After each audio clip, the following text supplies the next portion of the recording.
হালকা গপ্প, গপ্পই মনের মনোরঞ্জন। আপনারা শুনছেন রবীন্দ্রনাথ ঠাকুরের গল্পগুচ্ছ থেকে নেওয়া অত্যন্ত জনপ্রিয় ছোট গল্প দেনা পাওনা। 5 ছেলের পর যখন এক কন্যা জন্মিল, তখন বাপ মায়ে অনেক আদর করিয়া তাহার নাম রাখিলেন নিরুপমা। এ গোষ্ঠীতে এমন শৌখিন নাম ইতিপূর্বে কখনো শোনা যায় নাই। প্রায় ঠাকুর দেবতার নামই প্রচলিত ছিল। গণেশ, কার্তিক, পার্বতী তাহার উদাহরণ। এখন নিরুপমার বিবাহের প্রস্তাব চলিতেছে। তাহার পিতা রামসুন্দর মিত্র অনেক খোঁজ করেন, কিন্তু কিছুতেই মনের মতন হয় না। অবশেষে মস্ত এক রায়বাহাদুর ঘরের একমাত্র ছেলেকে সন্ধান করিয়া বাহির করিয়াছেন। উক্ত রায়বাহাদুরের পৈতৃক বিষয় আশয় যদিও অনেক হ্রাস হইয়া আসিয়াছে, কিন্তু বনেরই ঘর বটে। বরপক্ষ হইতে 10,000 টাকা পণ এবং বহুল দান সামগ্রী চাহিয়া বসিল। রামসুন্দর কিছুমাত্র বিবেচনা না করিয়া তাহাতেই সম্মত হইলেন। এমন পাত্র কোনো মতে হাতছাড়া করা যায় না। কিছুতেই টাকার জোগাড় আর হয় না। বাঁধা দিয়া বিক্রয় করিয়া অনেক চেষ্টাতেও 6,7 বাকি রইল। এদিকে বিবাহের দিন নিকট হইয়া আসিয়াছে।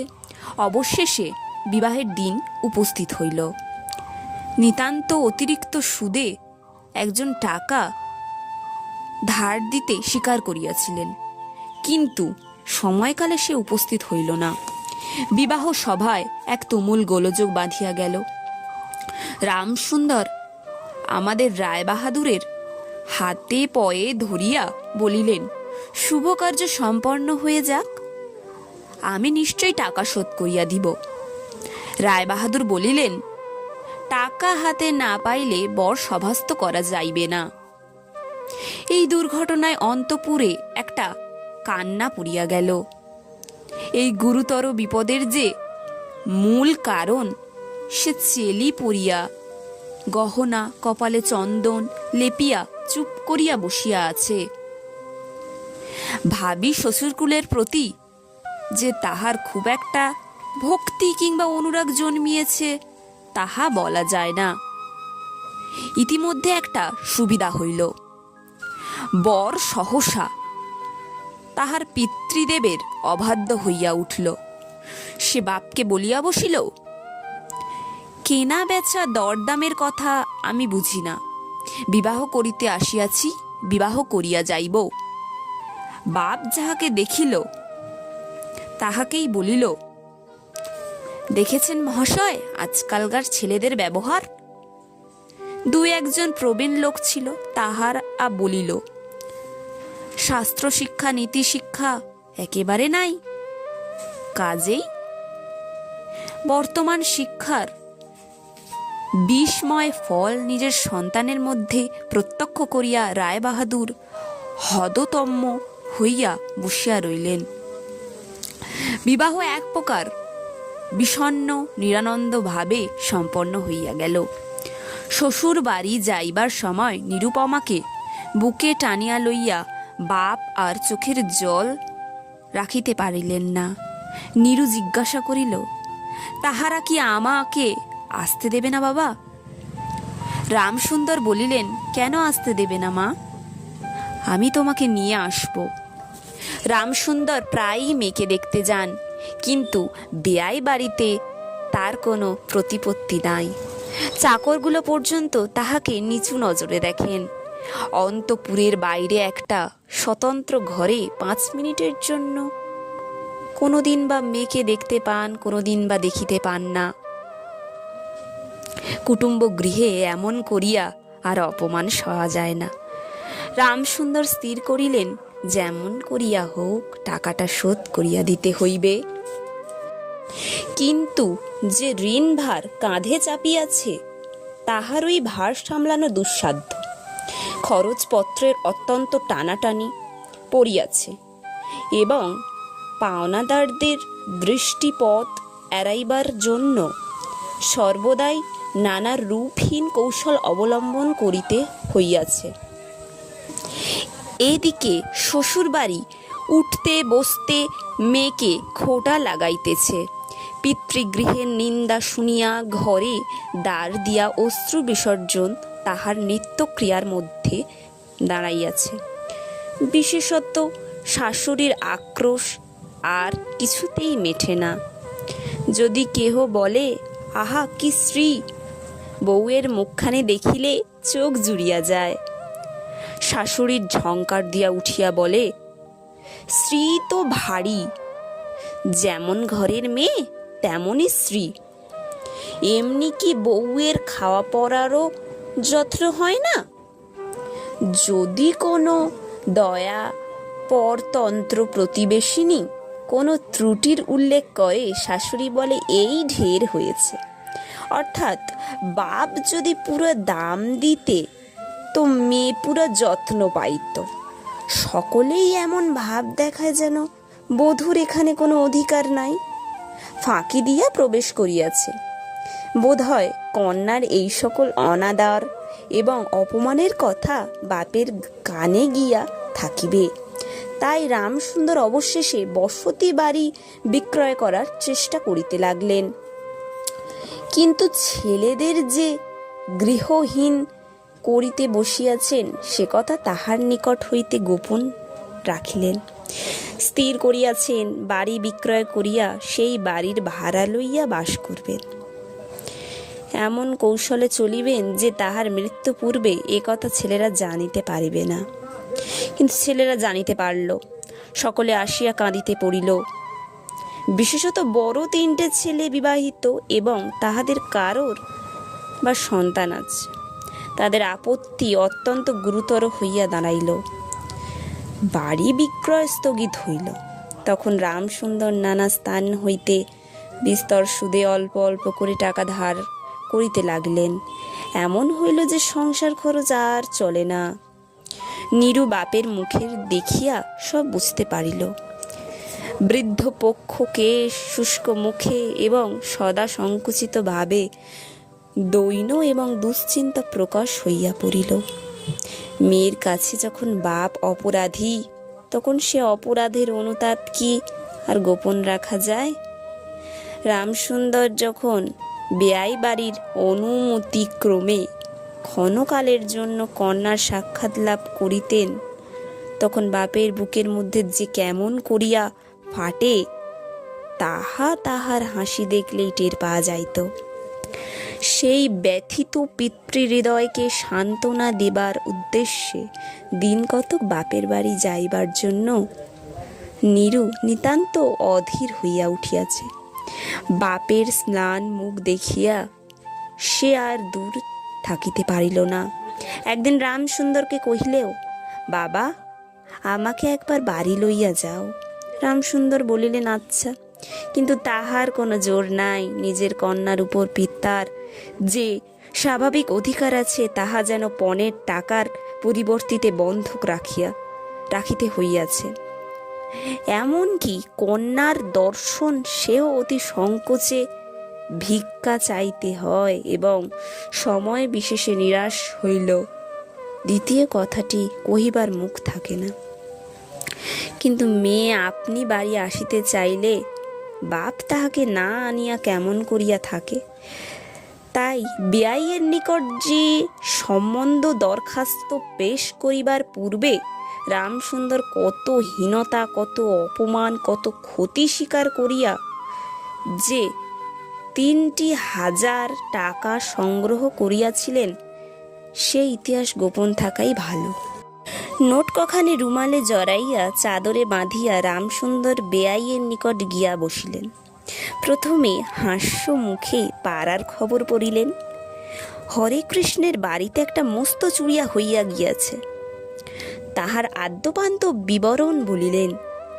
নবীন মাধব ও রাধা মাধব 2 ভাইয়ের তুলনা করিয়া বিদ্যা, বুদ্ধি ও স্বভাব সম্বন্ধে রাধা মাধবের সুখ্যাতি ও নবীন মাধবের নিন্দা করিলেন।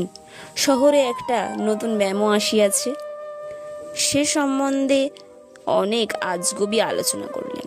অবশেষে হুঁকাটি নামিয়া রাখিয়া কথায় কথায় বলিলেন, হা হা বেয়াই, সে টাকা অনেকটা বাকি আছে বটে। রোজই মনে করি যাচ্ছি অমনি হাতে করে কিছু নিয়ে যাই, কিন্তু সময়কাল মনে থাকে না। আর ভাই বুড়ো হইয়া পড়িয়াছি, এমনি কি দীর্ঘ ভূমিকা করিয়া পঞ্জরের তিনখানি অস্থির মতো সেই তিনখানি নোট যে অতি সহজে অতি অবহেলে বাহির করিলেন। সবেমাত্র ৩,০০০ টাকার নোট দেখিয়া রায়বাহাদুর অট্ট হাসি করিয়া উঠলেন।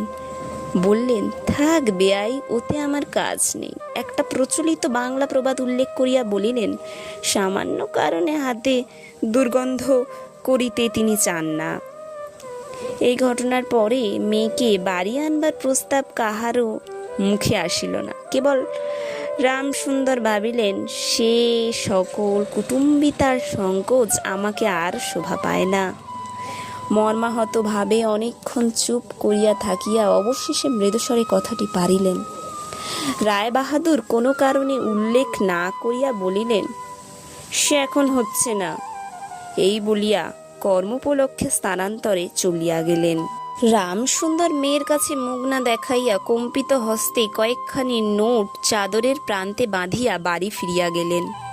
মনে মনে প্রতিজ্ঞা করিলেন, যতদিন না সমস্ত টাকা শোধ করিয়া দিয়া অসংকোচে কন্যার উপর দাবি করিতে পারবেন, ততদিন আর বেয়াই বাড়ি যাইবেন না। বহুদিন গেল, নিরুপমা লোকের উপর লোক পাঠায়, কিন্তু বাপের দেখা পায় না। অবশেষে অভিমান করিয়া লোক পাঠানো বন্ধ করিল। তখন রামসুন্দরের মনে বড় আঘাত লাগিল, কিন্তু তবুও গেলেন না। আশ্বিন মাস আসিল। রামসুন্দর বলিলেন, এবার পুজোর সময় মাকে ঘরে আনিবই, নইলে আমি। খুব একটা শক্ত রকম শপথ করিলেন। পঞ্চমী কি ষষ্ঠীর দিনে আবার চাদরের প্রান্তে গুটিকতক নোট বাঁধিয়া রামসুন্দর যাত্রার উদ্যোগ করিলেন। 5 বছরের এক নাতি আসিয়া বলিল, দাদা, আমার জন্য গাড়ি কিনিতে যাচ্ছ? বহুদিন হইতে তাহার ঠেলা গাড়িতে চড়িয়া হাওয়া খাইবার শখ হইয়াছে, কিন্তু কিছুতেই তাহার মিঠিবার উপায় হইতেছে না। 6 বছরের এক নাতিনী আসিয়া সরোদনে কহিল, পূজার নিমন্ত্রণে যাইবার মতো তাহার একখানি ভালো কাপড় নাই। রামসুন্দর তাহা জানিতেন এবং সে সম্বন্ধে তামাক খাইতে খাইতে বৃদ্ধ অনেক চিন্তা করিয়াছে। রায়বাহাদুরের বাড়ি যখন পুজোর নিমন্ত্রণ হইবে, তখন তাহার বধূগণকে অতি যৎসামান্য অলঙ্কারে অনুগ্রহ পাত্র দরিদ্রের মতোই যাইতে হইবে। একথা স্মরণ করিয়া তিনি অনেক দীর্ঘশ্বাস ফেলিয়াছেন, কিন্তু তাহাতে তাহার ললাটের গভীরতা অঙ্কিত হওয়া ছাড়া আর কোনো ফল হয় নাই। দৈনপীড়িত গৃহের ক্রন্দনধ্বনি কানে লইয়া বৃদ্ধ তাহার বেয়াই বাড়িতে প্রবেশ করিলেন। আজ তাহার যে সংকোচ ভাব নাই, দ্বাররক্ষী এবং ভৃত্যদের মুখের প্রতি সে চকিতে সলজ্জ দৃষ্টিপাত দূর হইয়া গিয়াছে, যেন আপনার গৃহে প্রবেশ করিলেন। শুনিলেন রায়বাহাদুর ঘরে নাই, কিছুক্ষণ অপেক্ষা করিতে হইবে। মনের উচ্ছ্বাস সংবরণ করিতে না পারিয়া রামসুন্দরের কন্যার সহিত সাক্ষাৎ করিলেন। আনন্দে দু চক্ষে জল পড়িতে লাগল।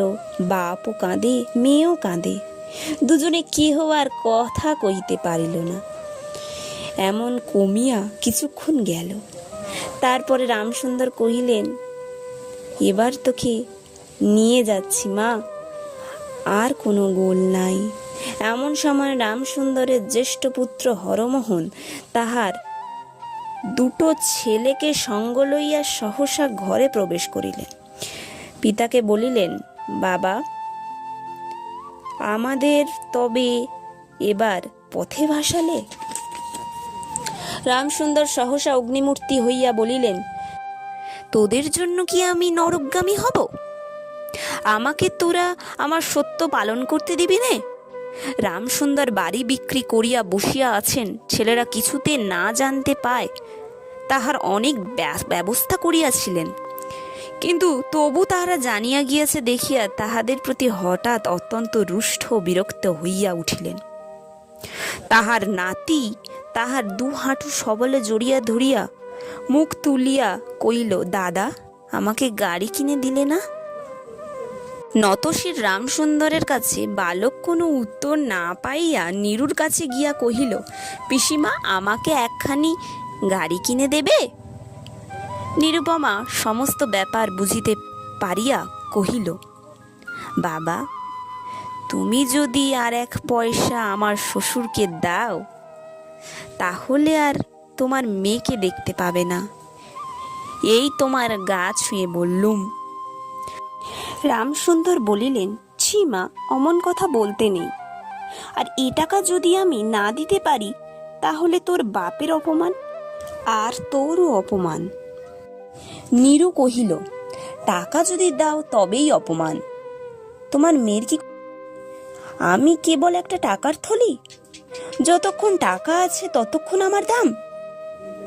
না বাবা, এ টাকা দিয়ে তুমি আমাকে অপমান করো না। তাছাড়া আমার স্বামী তো এ টাকা চান না।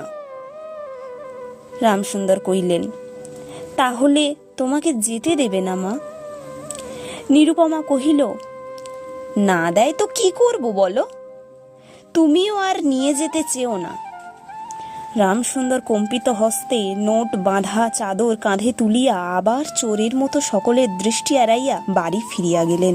কিন্তু রামসুন্দর এই যে টাকা আনিয়াছিল এবং কন্যার নিষেধে সে টাকা না দিয়া চলিয়া গিয়েছেন সে কথা গোপন রইল না।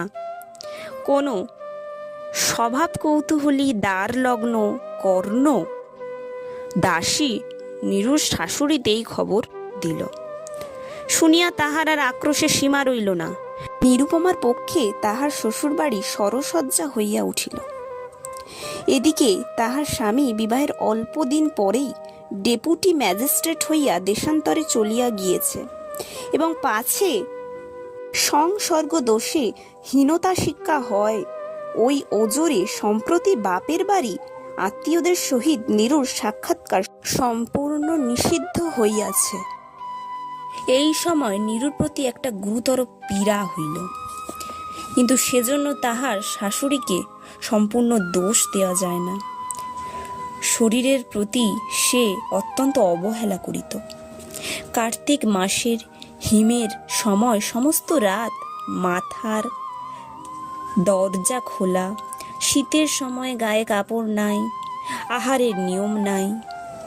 দাসীরা যখন মাঝে মাঝে খাবার আনিতে ভুলে যাইত তখন যে তাহাদের একবারও মুখ খুলিয়া স্মরণ করিয়া দেওয়া তাহা সে করিত না। সে যে পরের ঘরের দাস দাসী এবং কর্তা গৃহিণীদের অনুগ্রহের উপর নির্ভর করিয়া বাস করিতেছে, এই সংস্কার তাহার মনে বদ্ধমূল হইতেছিল। কিন্তু এইরূপ ভাবাটা শাশুড়ির সহ্য হইত না। যদি আহারের প্রতি বধূর কোনো অবহেলা দেখিতেন তবে শাশুড়ি বলিতেন, নবাবের বাড়ির মেয়ে কি না, গরিবের ঘরের অন্ন ওর মুখে রোচে না। কখনো বা বলিতেন, দেখো না, একেবারে ছিঁড়ি হচ্ছে, দেখো না, দিনে দিনে পুরা কাঠ হয়ে যাচ্ছে। রোগ যখন গুরুতর হইয়া উঠিল তখন শাশুড়ি বললেন, ওর সমস্ত ন্যাকামি। অবশেষে একদিন নীরু সবিনয়ে শাশুড়িকে বলল, বাবাকে আর আমার ভাইদেরকে একবার দেখবো মা। শাশুড়ি মা বললেন, কেবল বাপের বাড়ি যাইবার ছল? কেহ বলিলেন, বিশ্বাস করিবে না, যেদিন সন্ধ্যার সময় নীরুর শ্বাস উপস্থিত হইল সেই দিনই প্রথম ডাক্তার দেখিল এবং সেদিন ডাক্তারের দেখাই শেষ হইল।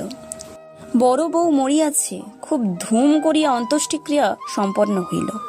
প্রতিমা বিসর্জনের সমারোহ সম্বন্ধে মধ্যে রায়চৌধুরীদের যেমন লোক বিখ্যাত প্রতিপত্তি আছে, বড় বউয়ের সৎকার সম্বন্ধে রায়বাহাদুরের তেমন একটা খ্যাতি রটিয়া গেল। এমন চন্দন কাঠের চিতা এ মুল্লুকে কেউ কখনো দেখে নাই। এমন ঘটা করিয়া শ্রাদ্ধ কেবল রায়বাহাদুরদের বাড়িতেই সম্ভব এবং শোনা যায় ইহাতেই তাহাদের কিঞ্চিৎ ঋণ হইয়াছিল।